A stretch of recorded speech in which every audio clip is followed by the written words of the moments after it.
Hi families எல்லோரும் எப்படி இருக்கீங்க? இன்றைக்கி என்ன பார்க்க போகிறீங்கன்னா எறா தொக்கு எப்படி செய்யலான்னு பார்க்கலாம் வாங்க.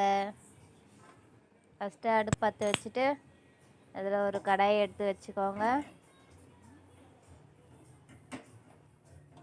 கடாய் நல்லா காஞ்சோடனே இப்போ பாருங்கள் அதுக்கான ஐட்டம் நான் காட்டுறேன். எறா, தக்காளி, பச்சை மிளகாய் 2, பூண்டு, கருவேப்பிலை, ஆனியன், உருளைக்கிழங்கு போட்டுக்கோங்க. அப்போ இன்னும் ரொம்ப டேஸ்ட்டாக இருக்கும்.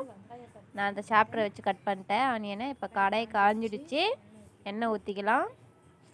ஊற்றினோன்னே காஞ்சதுக்கப்புறம் கடுகு போட்டுக்கலாம்.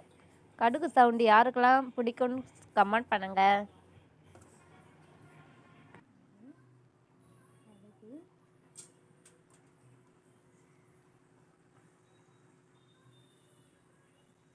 இப்போ நல்லா காஞ்சதுக்கப்புறம் ஆனியன் போட்டு பச்சை மிளகாய் போட்டு கருவேப்பிலை போட்டு நல்லா பொன்னிறமாக வதக்கிக்கோங்க. நான் வந்து எப்பயுமே வெங்காயம் வதக்க சொல்ல உப்பு சேர்த்துப்பேன். அப்போ இன்னும் நல்லா டக்குன்னு வதங்கிடும். நீங்களும் ட்ரை பண்ணுங்கள்.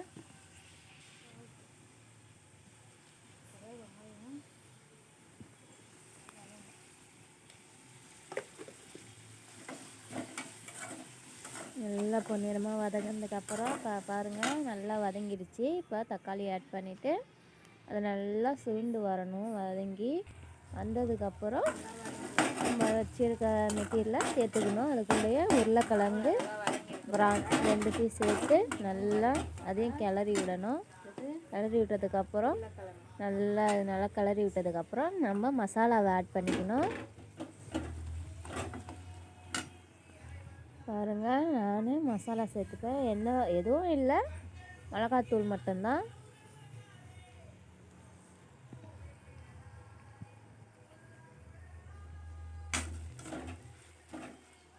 ஃபஸ்ட்டு உருளைக்கிழங்க போட்டதுக்கப்புறம் நீங்கள் எறாவை சேர்த்துக்கோங்க. எறா நல்லா தண்ணி இருக்கும் அதுலேயே. நீங்கள் அதுக்குன்னு ரொம்ப ஊற்றக்கூடாது, தண்ணி கொஞ்சமாக சேர்த்துக்கணும்.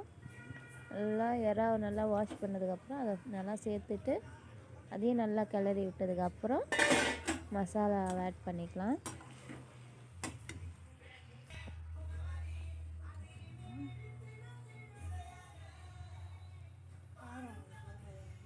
பாருங்கள் மிளகாத்தூள் எவ்வளோ தேவையோ அவ்வளோ சேர்த்துக்கோங்க. நான் 2 ஸ்பூனு. அப்புறம் உப்பு தேவையான அளவுக்கு நீங்கள் பார்த்துட்டு எதுக்கும் உப்பு போட்டுக்கோங்க. நல்லா மிளகாத்தூள் ஸ்மெல் போனதுக்கு கொஞ்சமாக தண்ணி கூட நல்லா ஆட் பண்ணிவிட்டு நல்லா கிளறி விட்டுட்டு நல்லா வேகட்டும். நான் வேகினதுக்கப்புறம் பார்க்கலாம்.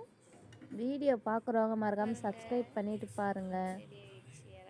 இப்போ நல்லா ரெடி ஆகிடுச்சு.